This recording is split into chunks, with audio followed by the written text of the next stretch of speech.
of the Safety and Justice Service team kicking us off while we work through some technical difficulties, but lots of great information today. It looks like I see Nancy, but I'm wondering if Scott is maybe going to kick us off. Usually our DCM does. So I'll kick it off to him, and then I'm sure he knows who it goes to next. Thank you, Madam Chair and Commissioners. Scott Williams, Deputy County Manager for the Safety and Justice Service Team, and we're very pleased today to be before you for our Committee of the Whole. Today we will be hearing two topics: alternative handling of our 911 mental health crisis calls, and also we will be hearing about how our emergency operations plan did in 2020 in the face of multiple unprecedented crises. So we will we'll start out with the 911 mental health crisis calls. If we go to the next slide, if I can talk about the overall workshop goals here. So talk about update on the handling of the calls. We've been doing this for, it's a little over 4 years now. And so this is kind of a check-in. We've done some changes. We'll look at some changes that were implemented last year that resulted in a big jump in the number of calls that we are handling through this protocol. And talk about what changed in 2020. Besides me no longer being the ECC director and turning it over to Nancy, I'm sure that had a lot to do with it. But there are some other changes too that had a positive impact. And then for the emergency operations plan, we'll talk about how it held up to our challenges of 2020. And then at the end of that, we'll look at some changes that are being proposed at the federal level and the impacts that will have for us long term. So if we can advance to the next slide, Madam Chair, this is where I would turn it over to Nancy Pass and Jamie Jackson.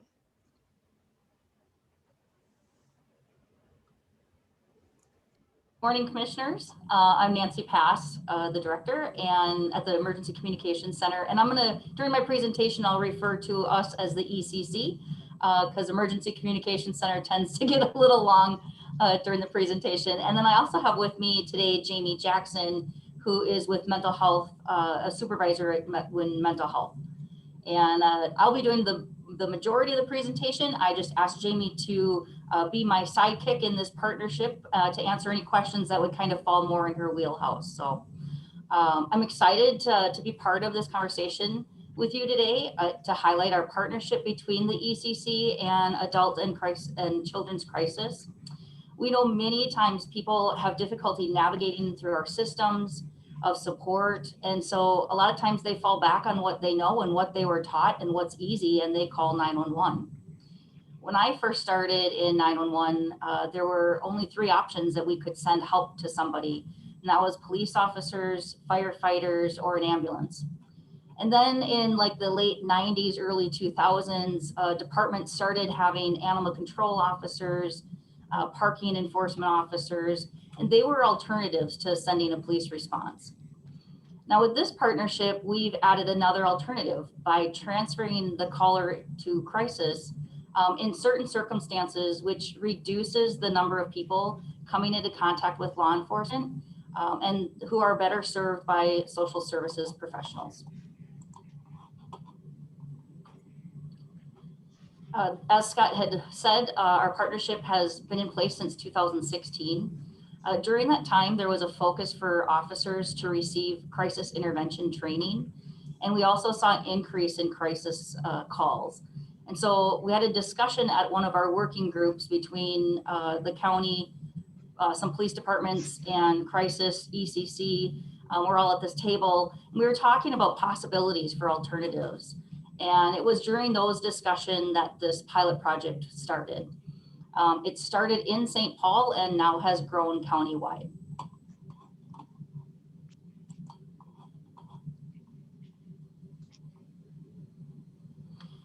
So we were starting to see the number of transfers dwindle through the years. And so in early 2020, we revisited the protocols to see where improvements could be made.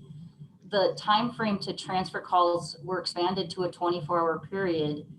Prior to that, when we first started, it was limited to 7 a.m. to 10 p.m. And then crisis added the ability to transfer children in crisis to calls. And then within the ECC, we also altered our script with the callers. In the beginning, we would ask if they would like to be transferred to a mental health crisis professional. And now we inform them that we're bringing on our partners to the line. So we bridge that gap of communication that says they're our partners. We reflect that in that conversation.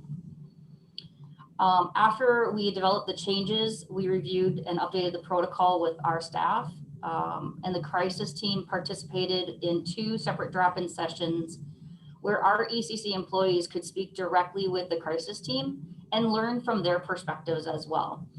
Obviously, this was before COVID, so it was great to have them on board and in our facility. So around that same time, St. Paul Police and St. Paul Fire made some further adjustments to the triage model, which was primarily a change to an EMS-driven response versus a police response on certain types of calls. So to ensure consistency with this project, we continue to meet on a monthly basis to address any new issues that pop up and continue work towards improvement. And we see it as an ever-evolving process. So as you can see, this is representative of the impact. After we revisited and the protocols, we added children resources, and then we also expanded the hours.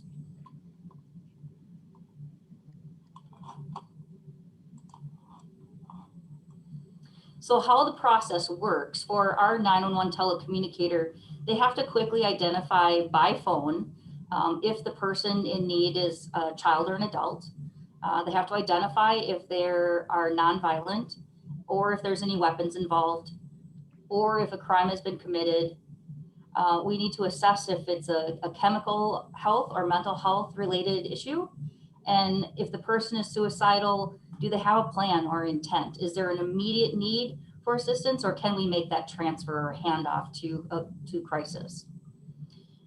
We have to identify if the person has harmed themselves within the last 24 hours.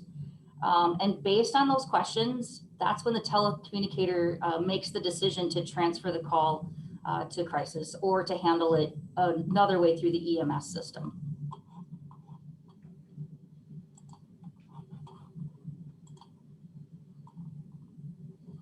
So when the transfer occurs, we relay the important data to the crisis staff. So we consider that a warm transfer.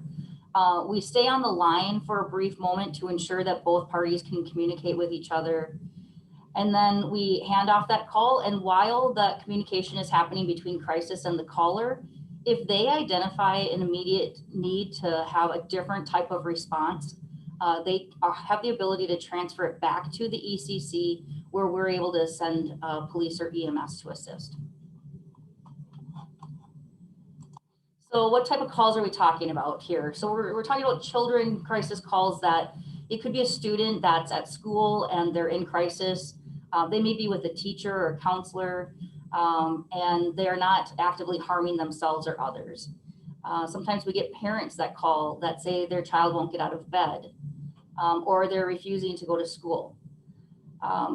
Other times where friends call and they're reporting that they saw something on social media that we're not necessarily sure where the person is and we haven't had contact with them. And so those are types of calls, whether they're children or adult, that we can transfer to crisis.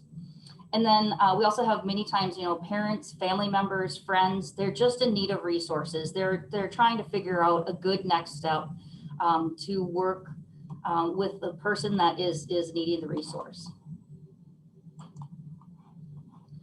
Other types of adult transfer calls that we do, it could be, a person that we speak to on a frequent basis that's really known to us at the ECC, and they're in need of support or someone to listen to them. It could be issues with medications.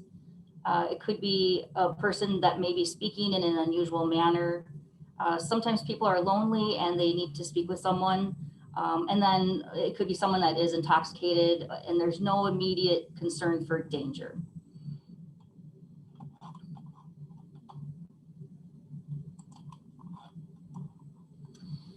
So of course, every program and project comes with some challenges. And so we did identify in this process that we need to provide a consistent training and support system to our employees. And so we know that this is a change in mindset for our staff and for the public. You know, for some, it's a total shift in the perspective of what their role really is. And so we recognize that that's an important thing moving forward. That's high on our list to work through. Finding the ability to build teamwork between the two departments, especially when we're not in the same building. And so that struggle's been a little bit harder with COVID. We run into staffing and limited capacities when it comes to transfer calls. Not all call comes in one after the other, right? I mean, a lot of times we get calls that come in multiple calls at a time. And so we do run into a capacity issue with some of those transfers. We are struggling, as I kind of alluded to earlier, with normalizing this type of alternative response to the public, because there's times that they're looking for an immediate response. And then I would say finally on the back end, one challenge that we struggle with is really the data collection of it. Our two departments use two different software systems and they do not interface or interconnect at all. The ECC collects data based by address. Because that's where we're really sending the responder to. We might not know the name of the person that would be in crisis. And so crisis then collects their data by the name within their system. Another area that we're struggling to find a solution to is there's really no way for us to track the number of calls that we transferred and that we have that information, but we don't have the number of when they transfer it back to us for an alternative, for a different response. So that's still a hard one for us to try to find a solution for.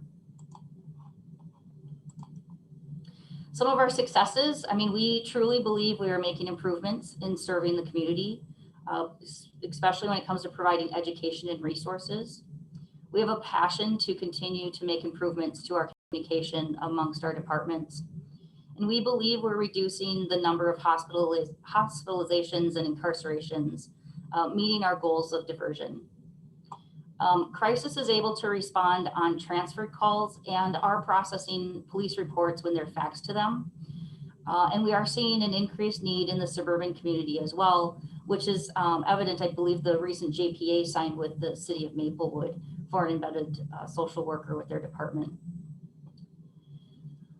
You know, we've also had several meetings recently with other Metro dispatch centers and crisis teams throughout the Metro requesting to learn more about our processes. There is an interest in replicating our work in this area. So we are, I think we're the only ones in the Metro that do a similar transfer.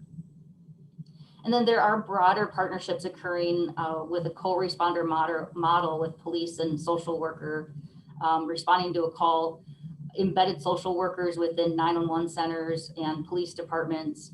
And we're seeing mobile crisis teams and case management stabilization teams, which I'm going to look to Jamie to help me a little bit more with those partnerships if more information is needed.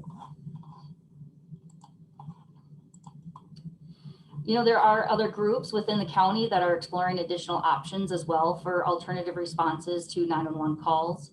I am involved with both the Burns Institute Learning Community and sit as an advisor on the St. Paul Community First Public Safety Commission, which Commissioner Carter is also a member of both of those, I believe. So really my hope, my dream is that we can come back here to this table very soon and talk about other projects that we are able to partner on that really puts residents first in our response.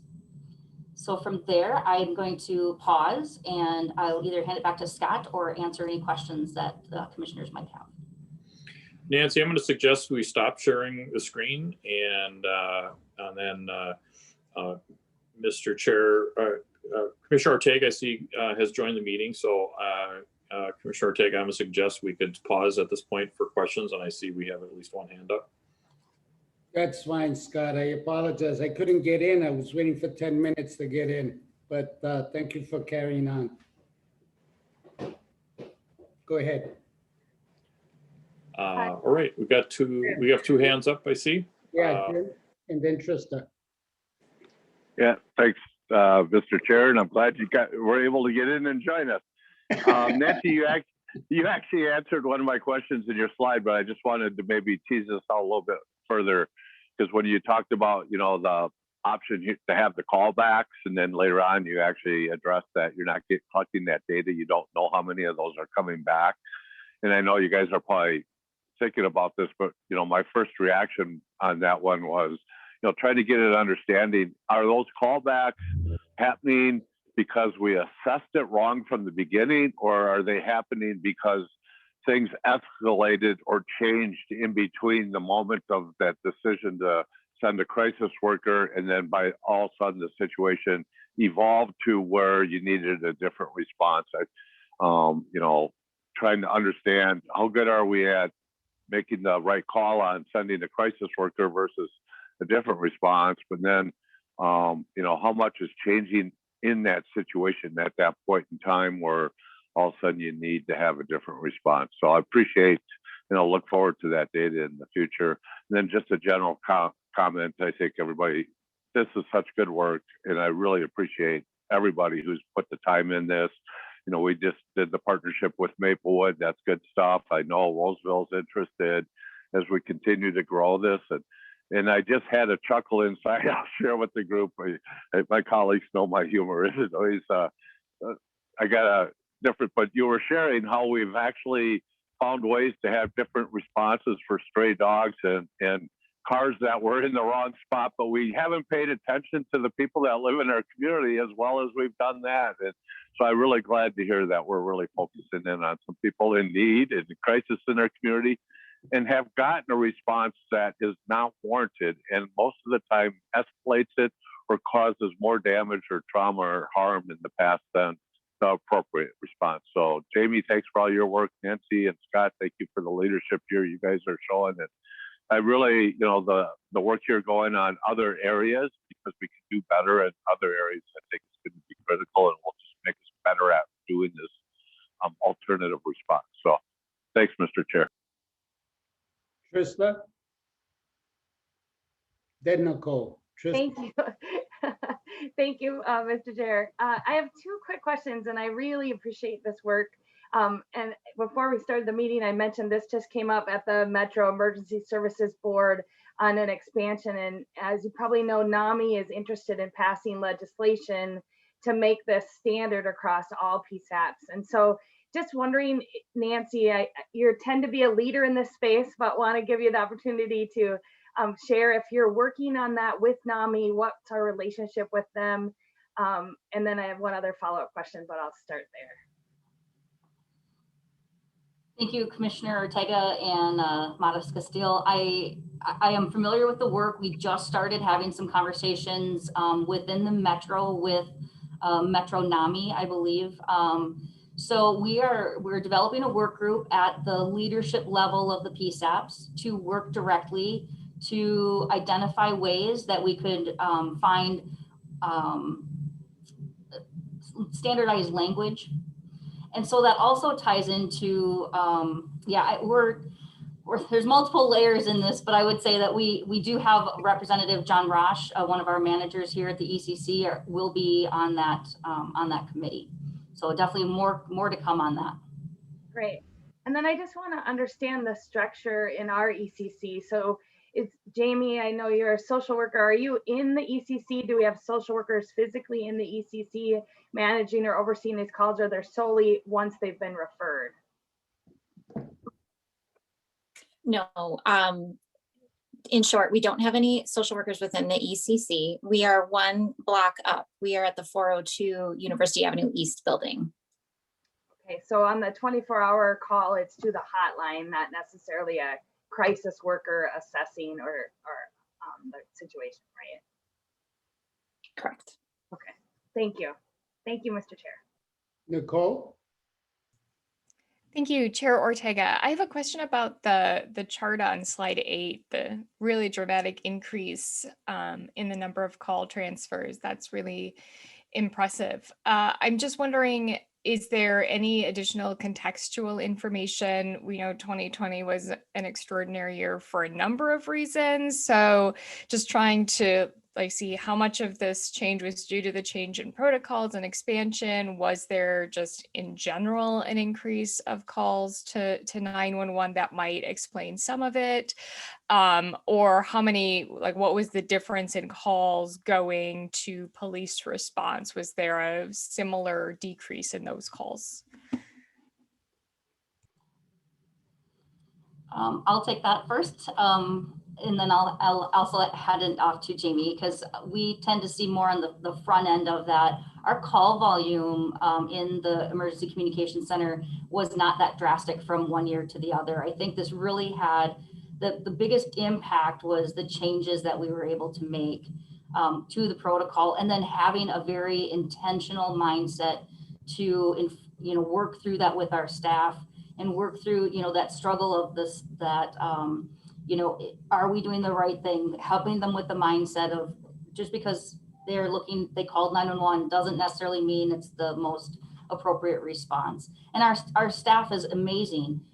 They do great work, but sometimes they just need that extra support and guidance to say this is the right movement forward. So and then Jamie, I don't know if you have a comment at all.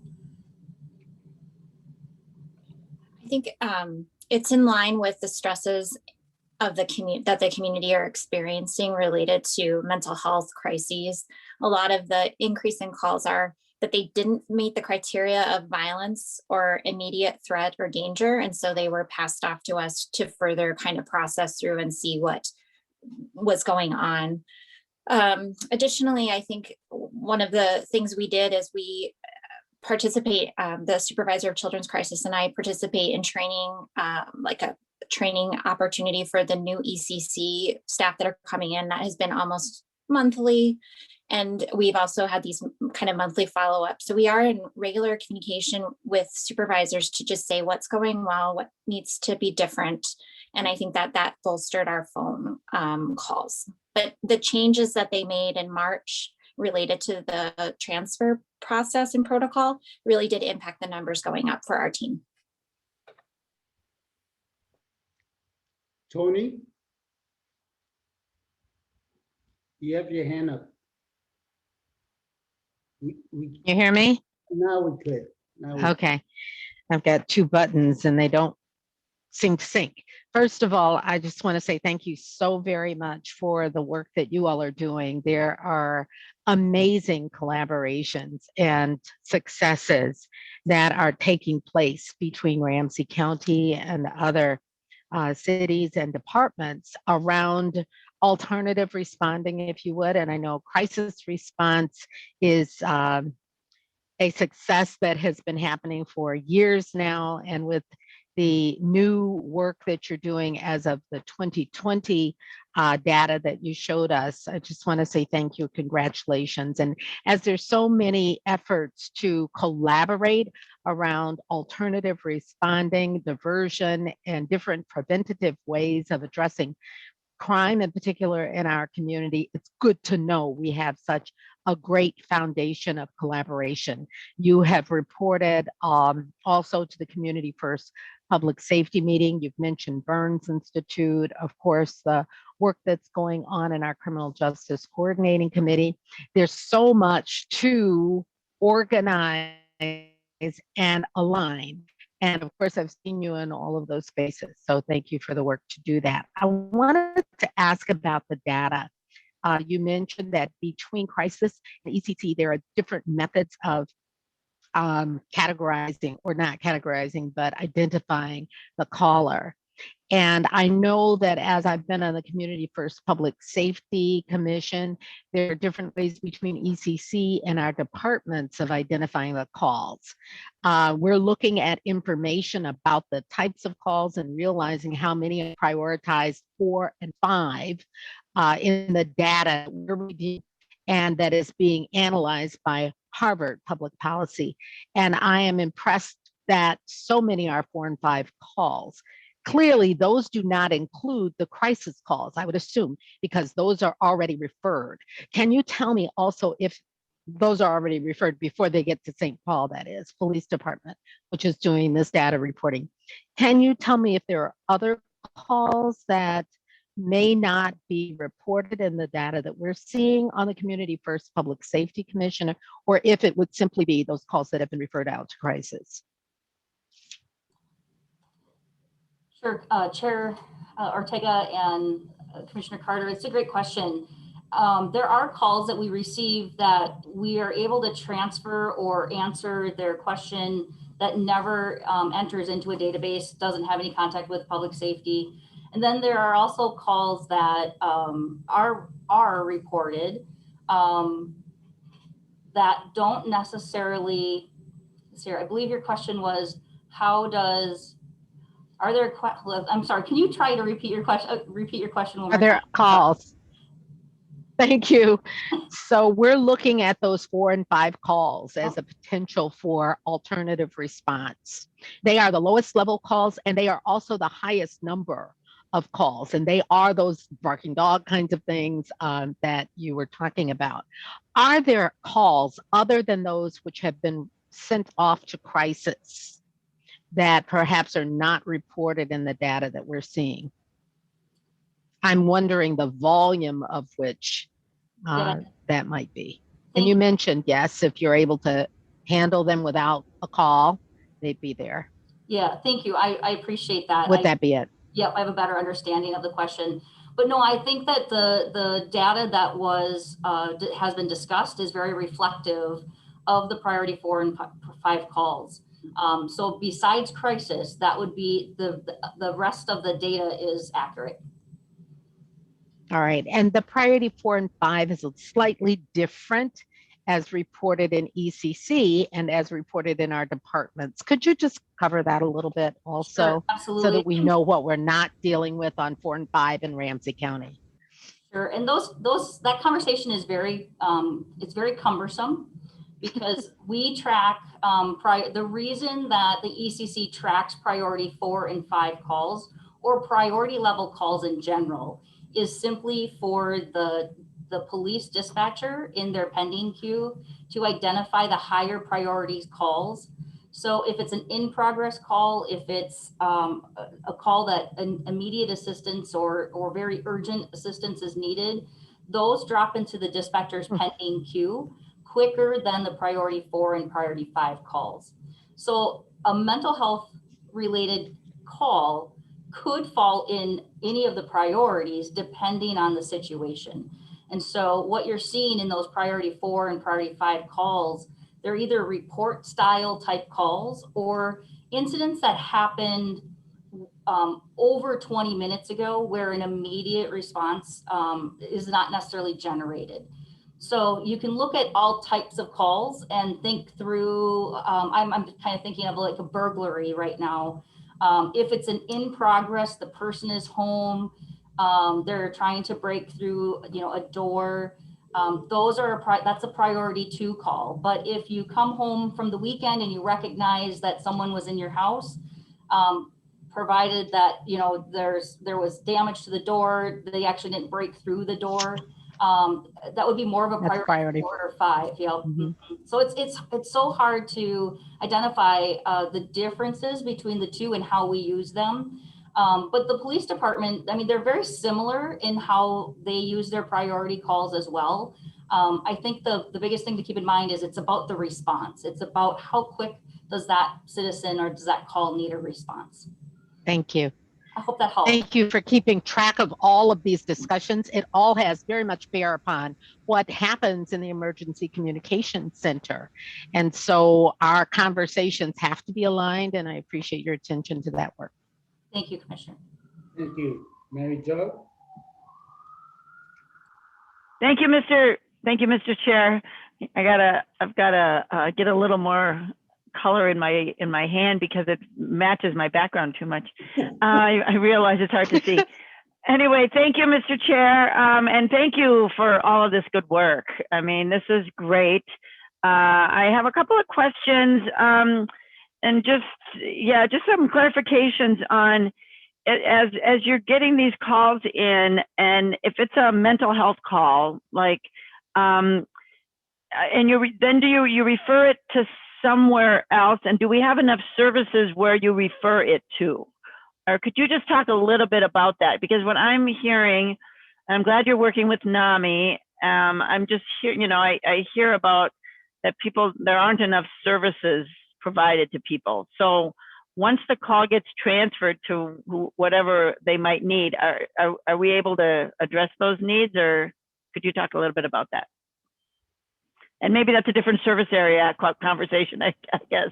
Mr. Chair, Yeah. Commissioner McGuire, maybe I'll start, and then I'll see if Ann Berry wants to share maybe more of the holistic social services answer on it, because I think it does move beyond the isolated response. Yeah. And I think as we build this workout, we should be thinking about both ends, right? You don't, whether you have a robust mental health system, if it leads to law enforcement responses first, you never get into the robust mental health response. However, you need to then on the back end have, you know, you build the crisis response which we're talking about today, and then what does the broader system and build out look like? So, Ann, I don't know if you'd like to share any thoughts from where you sit on that particular topic. Thanks, Ryan. And Mr. Chair, with your permission, just again, I'm not sure it was clear, but Jamie's position is part of social services. So she is part of the social services department, which also includes all of our mental health services. So she's in crisis, children and adult crisis, which is located alongside detox and those programs.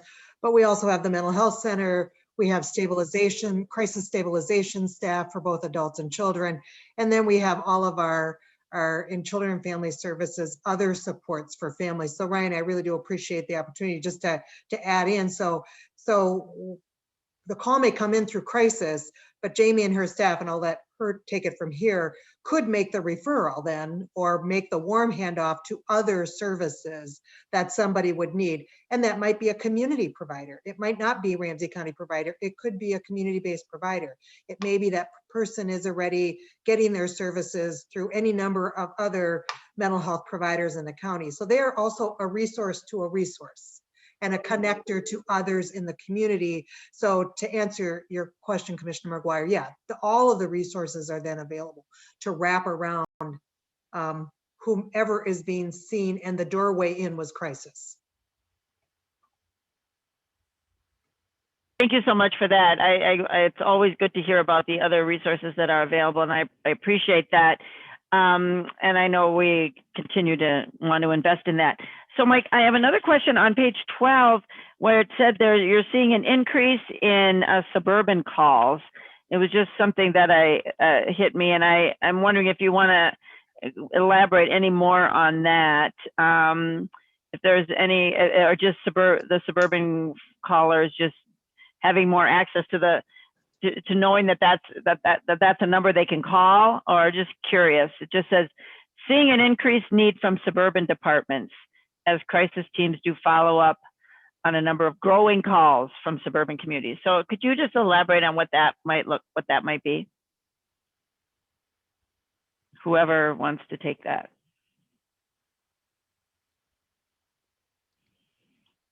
Chair Ortega and Commissioner McGuire, thank you for that question. I believe where I was going in that statement was really, there's a broader knowledge, I think, by our department, knowing that there's resources available, not necessarily that there was a growing number of calls. So maybe I misspoke in that. But I think in general, we're seeing a growing increase. So it's kind of a broader answer, but I think you could also say that we are seeing an increase in mental health related calls and chemical health as well. And Mr. Chair, if I could just follow up on that. And so hopefully it may be that people feel that they can call and they'll get referred to the right place. Because I think they would be nervous before this. Like if they called 911, that the police might come and they would get taken away, and that's not what services they were looking for. I'm just wondering if we've got enough education out there that people are actually realizing that. And so I don't know if that's part of this or not, but I don't know. Yeah, I was just curious about that. So if I could, my apologies, Commissioner, Mr. Chair, Yes, if I could add. Thank you. I think there's a greater awareness Okay. Prior to the pandemic, Scott Williams had invited us to a meeting with the chiefs of local law enforcement, including the sheriff, and we began to talk about the co-responding work. And then the work of St. Paul people became more aware about it. And then now with the request for board action in Maplewood and the work that NAMI has done, all of that together has created a much greater awareness that this is available. And now cities, and we even have a meeting set up with the sheriff to talk about how the sheriffs and the deputies could use this service as well. So we're working really hard just to keep up with all of the requests that we're going to get to co-respond. And I think I've said this before, it'll look different in different communities, but it's Jamie and staff who will do that first level of co-responding, and then from there, connecting others to resources as well. Thank you so much for that. I really appreciate it. Thank you, Mr. Chair. Thank you. Victoria? Thank you. Sorry about going in and out, but I've been basically choking here. But I'm okay now, so I hope I can get through this. I think the key here is that it is co-responding. So it's not just the 911 is for people that are in crisis, obviously, but the co-response, because the triage that you're doing on which calls belong where, I think is key here. And what I think everyone has been working towards, especially with the police departments, is the fact that they know that they have backup when it's not something that they are equipped to deal with. So it is the co-response that is so important. I think possibly the calls that they were talking about from the suburbs is with Maplewood recently coming on. I got calls from my suburban communities also saying, well, what about us? And it's like, okay, we're trying to roll this out. But it makes sense that you had, the largest city obviously is St. Paul, but the largest suburb is Maplewood. And so trying to figure out how do we do this so that we can take it out to other communities. But I know the mayor of North St. Paul, for example, said, when can we be part of this? And so the calls, I think, maybe were from the departments versus individuals seeking help, if that makes sense. We use the word interchangeably because one is from an entity and the other is from an individual. My question is on the data that's being collected, and we've been collecting it for St. Paul for a while now. With Maplewood coming on, are we separating out that data? Does it make a difference, or are we rolling it in, or maybe it's too early to do that? So what's happening with the data from the Maplewood pilot project? Thank you.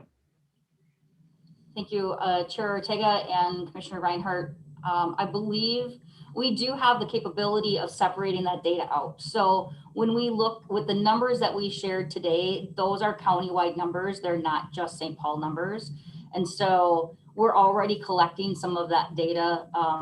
And I would be able to identify and take out or develop a report that reflected just Maplewood if we needed to. On the ECC side. And I don't know, Jamie or Ann, if that's a similar situation on your side. I'm not sure how your software systems work.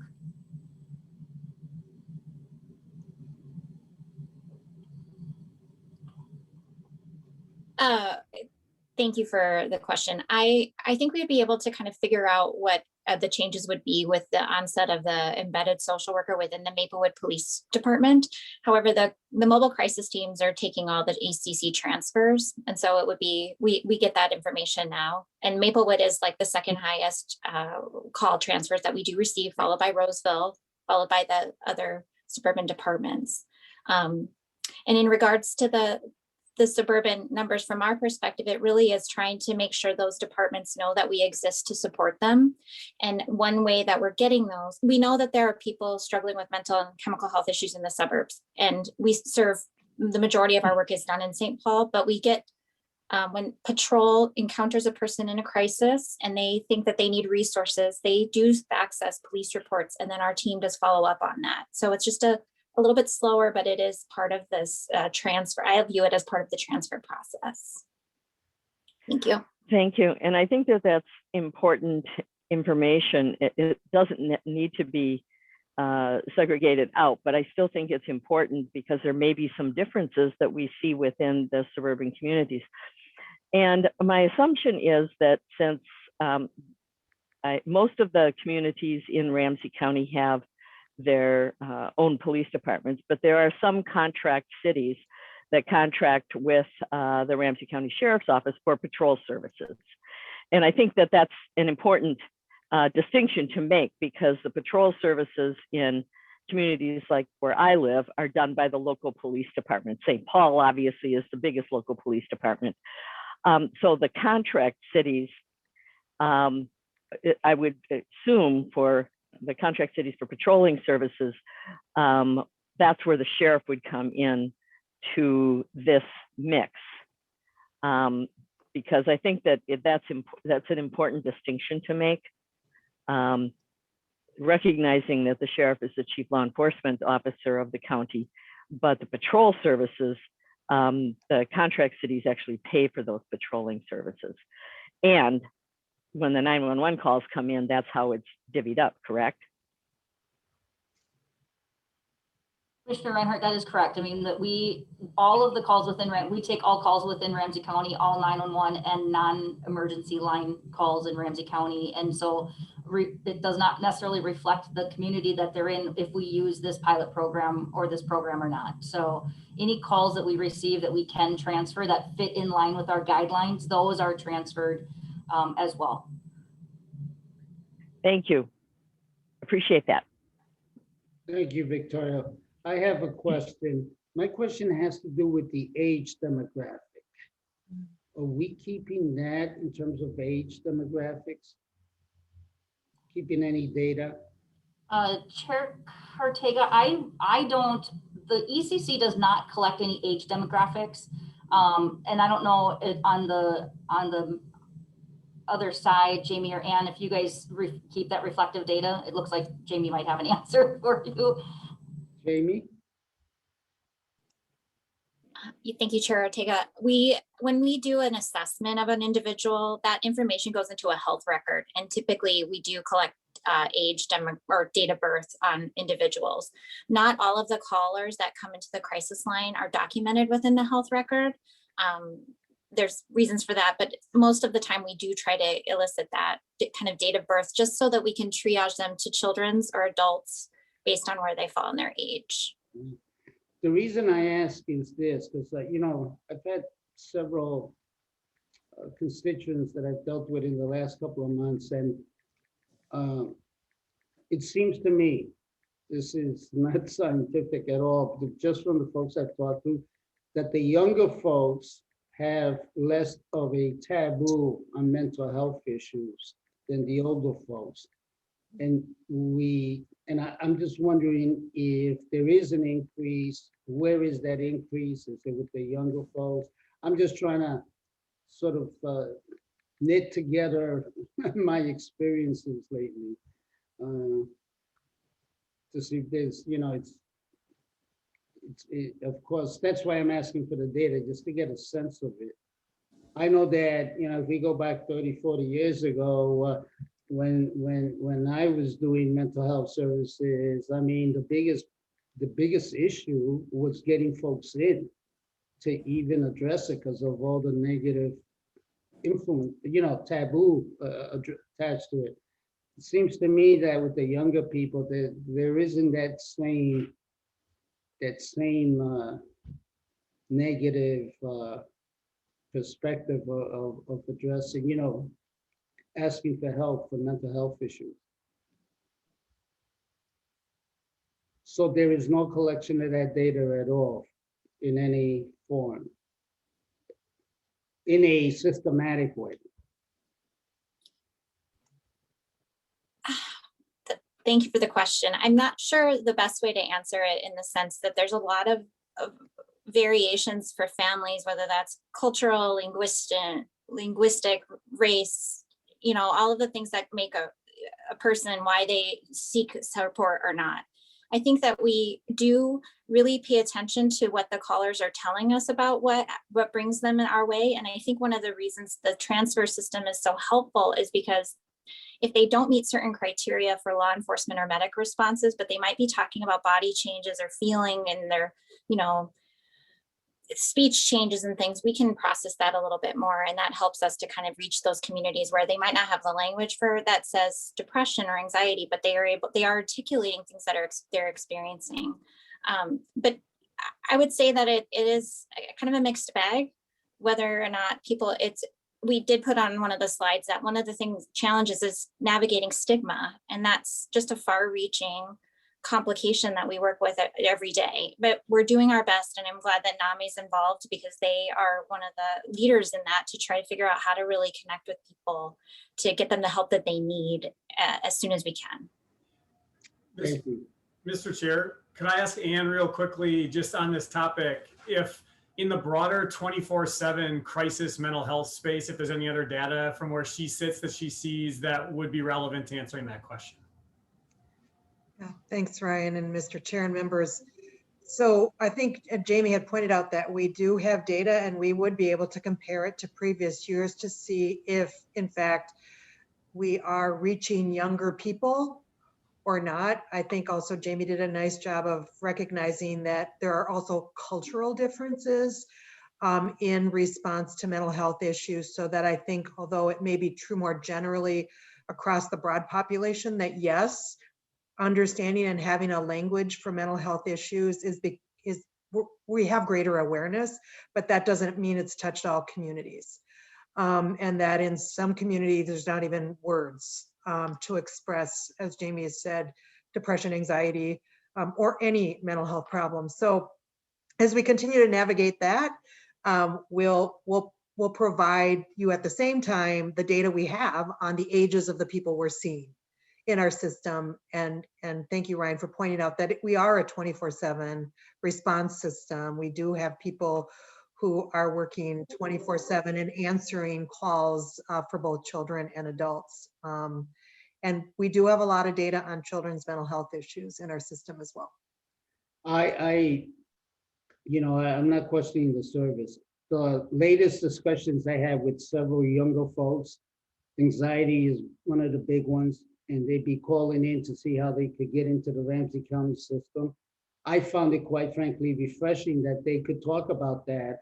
When I was that age, I don't think my generation would talk about those things, or would be in denial. So I think that's a positive. I'm not trying to make it a negative here. I'm just trying to get a handle on the increase in calls rather than geographic. I'm trying to get a sense of what segment of our population is. From this recent experience, they tend to be more open about it and say, how do I get help? How do I get into the system? Because I'm feeling very anxious. I have a panic attacks was another one, that kind of thing. Thank you very much. Who's next on, we done with the questions for this segment? Scott, what's the next piece here with Judd? Yes, Mr. Chair.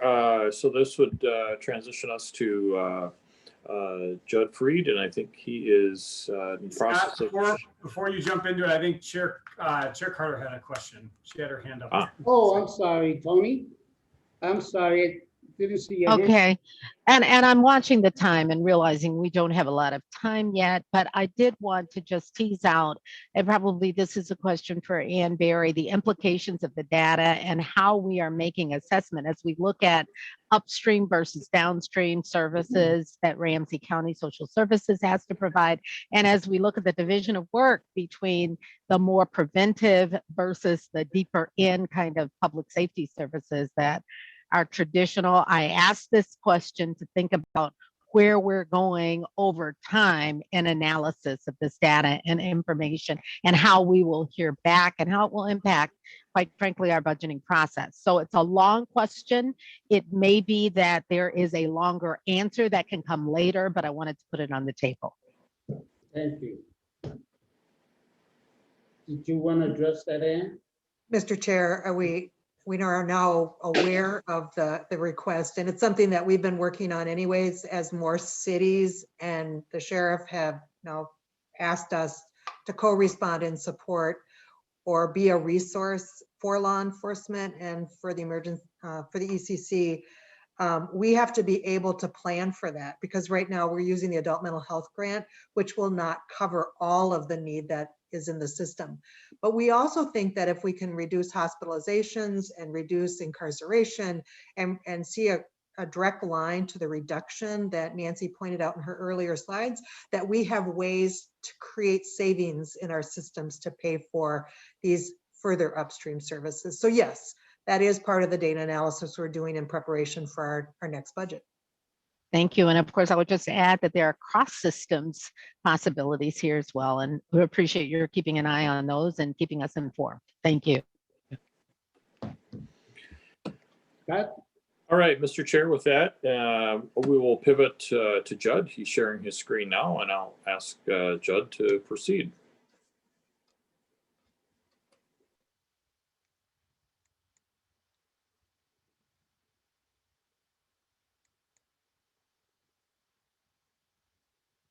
Judd, you are muted.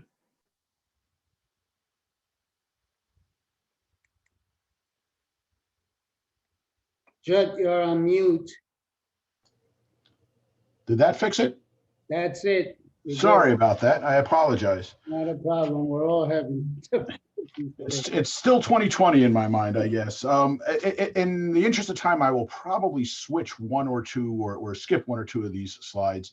But there's a number of things that I appreciate the opportunity, Mr. Chair, Commissioners, to bring before you about the function of our emergency operations plan, how things worked, a little bit about how things didn't work over the past roughly a year. First and foremost, I want to point out that this is not an after-action report where we've done a thorough analysis of everything. I'll talk about a few of our successes and a few challenges, but we're far from that point where this is over and we can go back and look. But throughout all of our response to everything that's happened over the past year, we do kind of track what we're doing. And I'm happy to say that one of the things that 2020 showed us is that the pivot that we made a number of years ago, about 2015 or so in our office, towards putting resilience at the county, the community, the individual level, turned out to be the proper path for an emergency management agency. I think it will become the proper path for all agencies nationwide at some point. Prior to 2015, our emphasis was on response and recovery. That was where we started with everything, and that's no longer the case. And it's nice to have been right about something and to realize that that path is going to help us as we move forward. So we've always looked at the emergency management concept as a continuum or a cyclical path, and prevention, preparedness, response, recovery, mitigation, those things are all important. But what we've learned is that basing them on the resilience of our community, that is the efforts to help our community not just survive, but also thrive, not to bounce back from a tragedy, but to bounce forward, to become something better when this is all over, whatever this happens to be, is a critical thing. And I'm proud to work for a county that the entire county has that as part of its strategic goal. The big thing that we do with our emergency operations planning is four major concepts. The first is management. Looking, what management does is to looking at challenges, oversees what's going on, and enables the individuals involved in whatever this enterprise is to achieve common goals. We do that through organization, both the noun organization, building structures of groups of people who are working on common processes, but also through the verb of organization, that process of identifying and defining and delegating the people and the resources to enable them to do what they do best. And of course, planning. Everything that we do stems from planning, and that's identifying goals, trying to figure out who does what, when, under which circumstances, and establishing a unity of purpose in order to figure out what needs to be accomplished, when does it have to be done by, where, who, and how. And then that helps us to figure out how much energy, how much resources are required to do things, so we can do a better job of bringing those resources to the table. And the fourth of all this is our overarching goal, and that is to enable all of our employees, our leaders, our partners in the community, and even our contractors and vendors to do their jobs in such a way that it helps us to achieve our goal in the face of what's very often overwhelming situations where we don't have enough information, and we certainly don't have the time we would like. So about 2 years ago, the board and the county manager were kind enough to allow us to take the risk of bringing in an outside organization to pour through what Ramsey County does. This was the Emergency Management Accreditation Program. And what that did for us is it helped us to make sure that we had documented our processes and procedures, and that outside of my agency, the others responsible for managing emergencies in Ramsey County knew where to look, what to look for, and that my little agency would have the ability to backstop them. So this wasn't a look at the emergency management department. It was a look at Ramsey County, and we became the first county in the entire upper Midwest to get accredited. And that has also paid off dividends because we know where to look for the answers. And then came COVID. We had lots of plans, lots of things we were going to do last year. And in fact, round about this time last year, I was with some of you out in Washington, D.C., talking about some of our big projects there before NACO. I even got an offer to go out and present to the state of Hawaii. I was looking forward to that one, I got to tell you the truth. But within weeks, obviously, that changed. And we have been in consistent and constant emergency operations under our county incident management team. That's the term we use for incident command, is management, for 11 months, roughly 339 consecutive days. From day one, we went mostly virtual and eventually 100% virtual. The first few meetings we had actually were in the county manager's office. It then became pretty obvious we did not want to be meeting all in one place. This disease was not going to let us do that. And the biggest success that this concept of establishing an incident management team is that during all of this crisis, when other counties were trying to figure out where to go next, we were able instead to concentrate on the activities necessary to basically redesign county government service provision. And we did that in just a matter of days to weeks. And I want to say we're probably the most effective at doing that in our state. Now, I can't prove that scientifically. I don't want to slander anybody, but we did good. Our leadership did good. And that's because we had a framework for working in an emergency. Our emergency plan held up, and it held up under some of the worst circumstances that could possibly, in fact, if I had come to you with an exercise to try and test our ability to do what we actually did, you would have laughed me out and probably talked to Ryan about why I had this job. But on a single day last year, the same day last year, our agency and our incident management team were dealing with COVID-19 incident management issues and planning, trying to figure out what we do in the next step. We were dealing with a growing and unprecedented, I hate the word, but unprecedented homelessness crisis. We were dealing with new and expanded food and basic needs issues. And in the aftermath of the unrest following Mr. Floyd's killing, we had new food deserts formed right here in our county. We had just had massive civil unrest, and we now on this day had a massive protest gathering at the state capitol. And at that time, we were about 80% sure that a severe thunderstorm headed towards Ramsey County was highly likely to drop a tornado into that crowd. And we couldn't tell them because they weren't listening to us at that point. We didn't have their trust. Oh yeah, and our workplace threat assessment team had to be gathered on the same day as well to deal with something more mundane. we did it all. We didn't miss a beat on any of this. I will tell you that I went into that day with a full head of dark hair, and this is the result. But we did pull it off not because we had a process for doing that. We didn't have anything written down on how to do all of these things at the same time, but we had a plan for a structure and a structure to carry out the things that needed to be done. And working virtually, I was on my deck during most of this. We, a county, not my department, managed to get through all of these things and come out with information to help do our jobs better in the future. We noted a number of successes, and the one I'd like to point out on this slide is down towards the middle bottom there. One of the things our emergency operations plans and our continuity of operations plan allowed us to do was to redeploy staff into supporting roles both within our incident management team, pulling people out of their regular jobs to support our incident management team, and also into helping other departments do their jobs. And then in the end, basically building some new departments as well. This was not made up on the spot. This was a combination of having, kudos to my boss, the county manager and the deputy county manager, but leadership support of our continuity of operations planning from day one, a decent emergency operations plan that was at least able to be scalable up and down based on the complexity of our incident, and an overall leadership team willing to do what needed to be done under the worst possible circumstances. The next thing that we also managed to do is we managed to, and that slide's out of order, but we managed also to deal with disaster cost recovery issues that we've never had to deal with before. I'll point out that when we went into this, I'm not sure that our chief financial officer had been on the job for more than a few weeks. I'm also not sure she'd actually ever been in her office physically.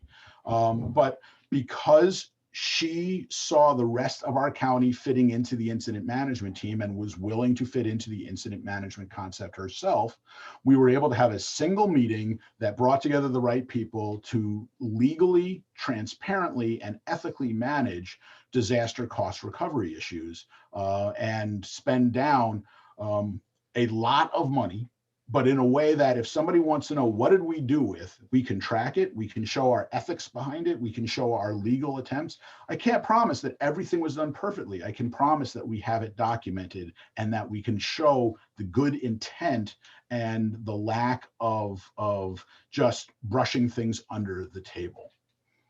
And then the other big success that I want to make sure to talk about is our emphasis on resilience and equity in the county. Now, in 2015 or so, early 2015, we made it an emphasis within our department because what we recognize is that we were having a hard time reaching into our communities. There were people within our communities who didn't trust our department. They didn't trust us individually. They didn't know us yet. And so what we started was a process to try and reach out to people who were trusted by the community and work with them to get messages and training and things like that through to the community. That was our departmental emphasis. But more to the point, the county made it part of its strategic emphasis. And again, I'm not sure that anyone else has done this yet, but resilience is part of our strategic goals as a county, this concept of not surviving, but thriving, of not bouncing back, but bouncing forward. This is paying dividends today. It will pay dividends as we recover from COVID. It will pay dividends as we cope with whatever comes next. And eventually, if we follow this path, I am completely convinced that we will build a community that is able to get through pretty much anything thrown at it. Not unscathed, but unscarred. Everything isn't perfect. As you can see, we have a list of things that we know we need to work on. This list is growing as we find things that didn't work quite the way we wish they had. And so we'll come to you at the end of things with a formal after action report, which I pledge to you will be honest and will not all be, gee, we did everything right, there were no problems. It will talk about things that we didn't do right. But one thing that we did right in the very beginning, and we had the good intentions, normally the road to hell is paved thereby. But some of you will remember that we went to an integrated emergency management course out in Maryland, out near Gettysburg Battlefield back in 2013. And virtually no one except probably myself and Gail Blackstone, I think, are still in kind of the same position we were in at that point in time, right? But our current chair and vice chair of our board, who I don't think were chairs of the board and vice chairs of the board on that day, they came with us. Our county manager was in a different role, came with us. Deputy county managers Williams and Berg came with us. The staff that I had, who are currently my staff now, came with us. Our HR director, our ECC director at the time, communications director, public health PIO, the county attorney's office, they came out, right? And what we had done with that is we had brought the first line people and some of those second line people. And since we brought the second line people, they've now become the first line people. So last year, the county manager pushed on us to get this planned to do this again. And we actually had plans to go in July, bring that course here to Ramsey County, not to travel out to Maryland. And we had those plans. They were working through.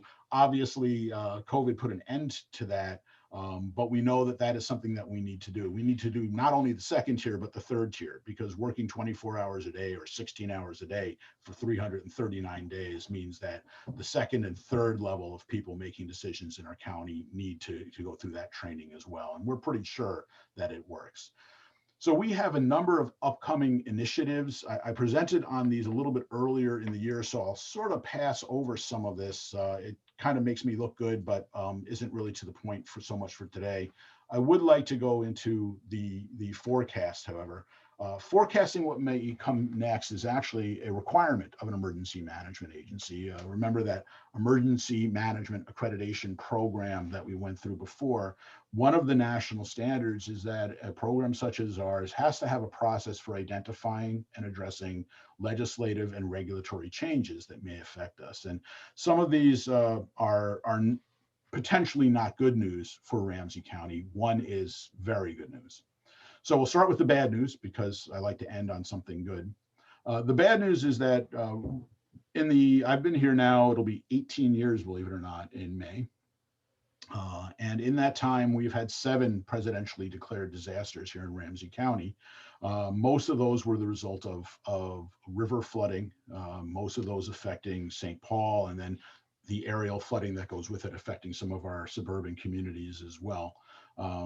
And the kind of aid that we typically get is to public infrastructures, what the Federal Emergency Management Agency calls PA or